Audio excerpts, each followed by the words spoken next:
ದಾಳಿಗೆ ಪ್ರತಿಯಾಗಿ ಆಪರೇಷನ್ ಸಿಂಧೂರ ಮಾಡಿದ್ದಾರೆ. ಆಪರೇಷನ್ ಸಿಂಧೂರ ಏನಾಗಿದೆ, ಬಹಳ ಅತ್ಯಂತ ಹೆಮ್ಮೆ ವಿಷಯ.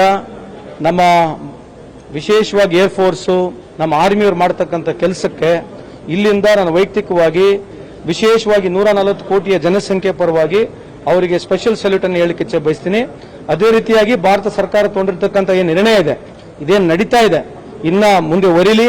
ಇದು ಒಂದು ಹಂತಕ್ಕೆ ಬಂದು ಮುಂದೆ ಬರ್ತಕ್ಕಂಥ ದಿನಗಳಲ್ಲಿ ಇಂಥ ಭಯೋತ್ಪಾದನೆ ನಮ್ಮ ದೇಶದಲ್ಲಿ ಆಗಬಾರ್ದು ಅಂತ ಒಂದು ಭಯ ಹುಟ್ಟತಕ್ಕಂಥ ಕೆಲಸ ಆಗಲಿ ಅಂತ ತಮ್ಮ ಮುಖಾಂತರ ಹೇಳಲಿಕ್ಕೆ ಬಯಸ್ತೀನಿ.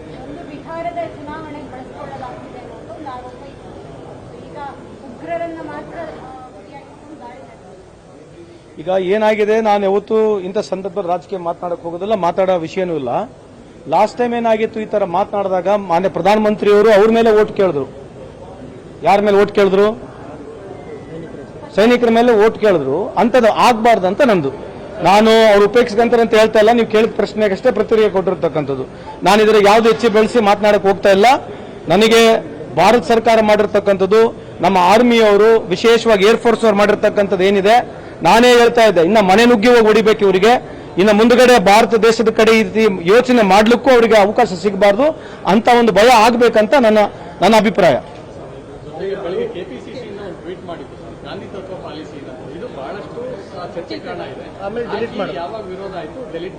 ನನಗೆ ಗೊತ್ತಿಲ್ಲ, ನಾನು ನೋಡಿಲ್ಲ ರೀ. ನಮ್ದು ರಾಹುಲ್ ಗಾಂಧಿ ಅವರು ನಮ್ಮ ಪಕ್ಷದ ಏನ್ ಸ್ಟ್ಯಾಂಡ್ ಇದೆ ಅದ್ರ ಬಗ್ಗೆ ನೀವು ಕೇಳಿದ್ರೆ ನಾನು ಮಾತಾಡ್ತೀನಿ. ಅವ್ರ ಸ್ಟ್ಯಾಂಡೇ ನಮ್ಮ ಸ್ಟ್ಯಾಂಡ್ ಇದೆ. ಆಮೇಲೆ ಇದು ದೇಶದ ವಿಚಾರ ರೀ. ನನ್ನ ವೈಯಕ್ತಿಕ ವಿಚಾರ ಜೊತೆಗೆ ನಿಮ್ಮ ವೈಯಕ್ತಿಕ ವಿಚಾರ, ನಿಮ್ಮೆಲ್ಲರ ವಿಚಾರಗಳು ನಮ್ಮ ವಿಚಾರಗಳು ಸಮಪಾಲವಾಗಿದ್ದಾವೆ. ಥ್ಯಾಂಕ್ ಯು, ನಮಸ್ಕಾರ.